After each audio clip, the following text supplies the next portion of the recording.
कोकणच्या पवित्र मातीत सध्या शिमगोत्सवाचा अभूतपूर्व उत्साह पाहायला मिळतोय। ठिकठिकाणी ग्रामदेवता आपल्या लाडक्या भक्तांच्या भेटीला आणि आशीर्वाद घेण्यासाठी घरोघरी दाखल होत आहेत। रत्नागिरी जिल्ह्यातील संगमेश्वर तालुक्यातील कुचांबे, गावकरवाडी आणि रेमजेवाडी येथे श्री गंगावरदान देवीचा वार्षिक पालखी सोहळा अत्यंत भक्तिमय वातावरणात पार पडला। सकाळी देवीचे आगमन होताच उपस्थित भाविकांनी मोठ्या उत्साहात पुष्पवृष्टी आणि फटाक्यांची जंगी आतिषबाजी करत स्वागत केले। पारंपरिक वाद्यांच्या आणि ढोल ताशांच्या निनादात पालखी नाचवत देवीने घरोघरी जाऊन ग्रामस्थांना दर्शन दिले।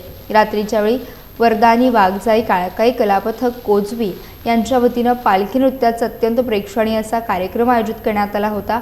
जयराम डिके आणि विष्णू वाडेकर यांच्या नेतृत्वाखालील या कलापथकाने आपल्या सादरीकरणाने उपस्थितांची मने जिंकली।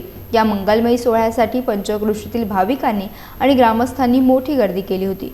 कोकणची समृद्ध लोकसंस्कृती आणि भक्तीचा अनोखा संगम या सोहळ्याच्या निमित्ताने पुन्हा एकदा प्रकर्षाने सर्वांसमोर आला। पाहुयात या पालखी नृत्याची काही क्षणचित्रे।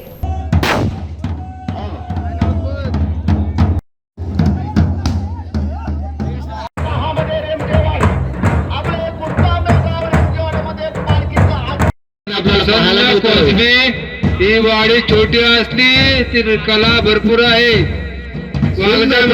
पालखी घोड्यावरती कशी स्वार होते ती दाखवण्याचा त्यांचा प्रयत्न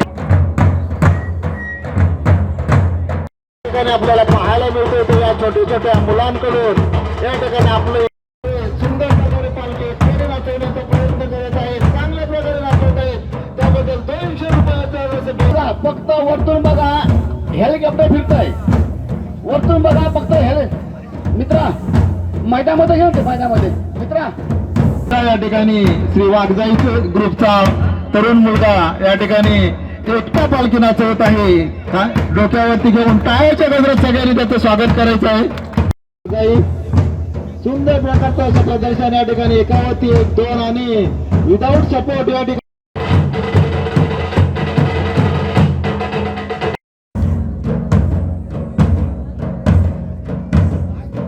आपल्या कलांचं प्रक्षेपण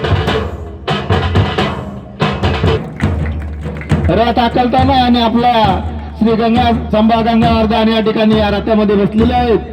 कांद्यावर घेऊन गोल फिरवताना आणि पब्लिकला पूर्ण पालखी बघता यावी यासाठी आसीन फिरून या ठिकाणी सर्व प्रेक्षकांना ते दाखवण्याचा प्रयत्न करत आहेत। आणि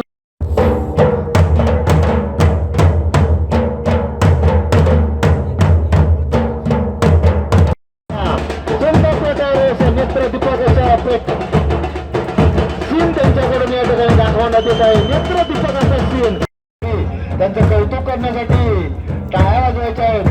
आपल्या